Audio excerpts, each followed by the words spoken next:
안녕하세요. 평범한 50억 트레이더입니다. 제가 요즘 트레이딩 유튜브 채널을 운영하다 보니 타 유튜브도 좀 보면서 많이 배우려고 하고 있습니다. 그렇다고 매매 방식 이런 것들을 배우려는 것은 전혀 아니고 전반적인 영상과 컨텐츠 이런 것들을 좀 배우려고 합니다. 그런데 제가 좀 솔직히 신뢰되는 말일 수도 있지만 제가 본 유튜브 채널의 한 90% 이상은 트레이딩을 제대로 하는 사람 혹은 진심을 담아서 하는 사람이 아니라고 생각이 들었습니다.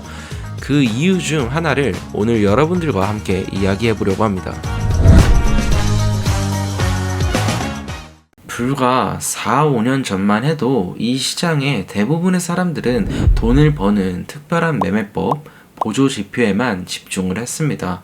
그러나 결국 매매법, 보조 지표가 실질적인 수익을 내는 방법이 아니라는 것을 지금 시점에서 여러분들도 알고 있습니다. 개인적으로 트레이딩 시장이 4년에서 5년 만에 상당히 높은 수준에 올라왔다고 생각이 듭니다. 현 시점 사람들은 더 이상 매매법과 보조 지표가 중요한 것이 아니라 심리가 중요하다고 말을 합니다.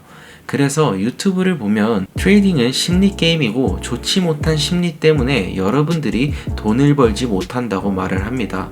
그러나 저는 이 부분은 반은 동의를 하지만 반은 동의하지 않습니다.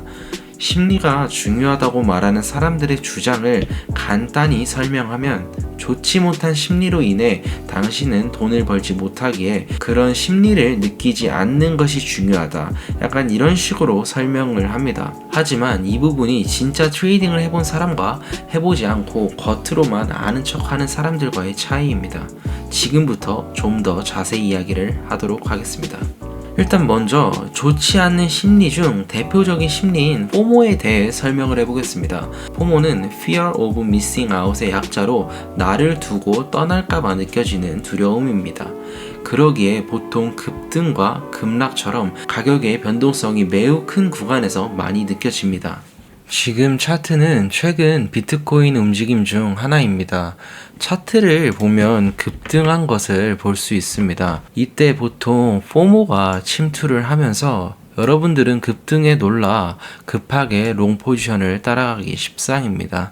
혹은 급등이 나와 최고점에서 숏 포지션을 잡고 싶어 급하게 숏 포지션에 따라갈 수도 있죠. 저는 지금 어떤 포지션을 잡는 것이 더 좋았는지를 말하는 게 아닙니다. 가격이 급등을 하여 포모라는 감정이 유발이 되었고 이때 여러분들은 급하게 포지션을 잡을 가능성이 매우 높아진다라는 것입니다.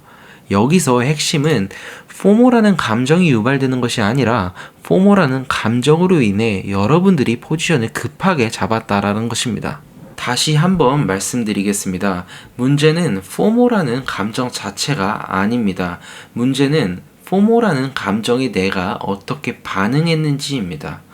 5년간 3,000장 이상의 매매 일지를 작성하고 모든 매매를 복귀하는 저 역시 지금도 포모를 느낍니다. 그러나 포모라는 감정에 쉽게 반응을 하면 결과가 좋지 않다는 것을 매매 일지를 통해 알기에 반응하지 않으려고 참는 것입니다. 저도 한때 이런 심리적인 문제들로 정말 수백 번 좌절을 했습니다. 그때마다 왜 이런 심리가 느껴지지?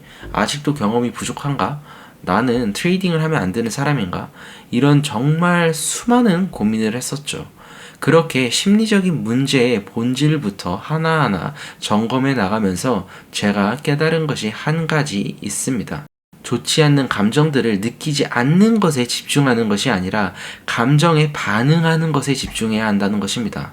사람들은 누구나 감정을 느낍니다. 전혀 감정을 느끼지 않는다면 그것은 로봇이겠죠. 감정을 느끼는 것은 우리의 선택이 아닙니다. 하지만 반응하는 것은 우리들의 선택입니다. 운전을 할 때 앞차가 갑자기 껴드는 상황을 한번 생각해 보세요. 누군가는 클락션을 울리는 반응을 할 수도 있고 누군가는 참고 넘어가는 반응을 할 수 있습니다. 둘 다 앞차가 갑자기 껴드는 상황에 느껴지는 안 좋은 감정은 같습니다. 그러나 반응은 달리했죠. 결과는 어떨까요? 전자의 경우 앞차와 시비가 붙는 결과가 나올 수 있지만 후자의 경우는 아무 일 없이 흘러갑니다. 이렇게 결과는 감정들이 만드는 것이 아니라 감정에 반응하는 것이 만드는 것입니다. 본론으로 돌아와 매매를 할 때 급등하는 상황에서 포모라는 감정의 포지션을 빨리 잡는 반응을 하는 사람과 급등을 하는 상황에서 포모라는 감정을 인지하고 컴퓨터를 끄고 시장에서 멀어지는 반응을 하는 사람의 결과는 여러분들도 너무 잘 알다시피 차원이 다릅니다. 마지막으로 여러분들이 자꾸 매매를 할 때 감정 자체를 느끼지 않도록 그것에만 신경을 쓴다면 정말 높은 확률로 감정적인 내동매매를 할 확률이 더욱더 높습니다. 그러니 그런 감정들 자체를 인정하고 반응에 집중하는 것이 여러분들이 정말 내동매매를 그만하는 방법입니다. 오늘 영상을 전반적으로 마무리하자면 매매를 할 때 발현되는 좋지 않는 감정들에 집중하지 말고 그런 감정에 내가 어떻게 반응을 하는지 집중하세요. 여러분들이 매매를 할 때 느끼는 그런 감정들은 절대 나쁜 것이 아니고 여러분들만 느끼는 것도 아닙니다. 사실 이 부분을 표면적으로 보면 둘 다 같은 말이 아니야? 라고 생각을 할 수 있습니다. 그러나 오늘 제가 말한 부분을 흘려듣지 마시고 몇 번이고 다시 생각해 본다면 여러분들은 아마 큰 터닝 포인트를 얻으실 겁니다. 그리고 그 터닝 포인트가 곧 올바른 트레이딩으로 가는 시작점이니 저는 여러분들이 오늘 제가 말한 부분에 충분히 많이 공감을 했으면 합니다. 올바른 트레이딩을 선도하는 평범한 50억 트레이더였습니다. 감사합니다.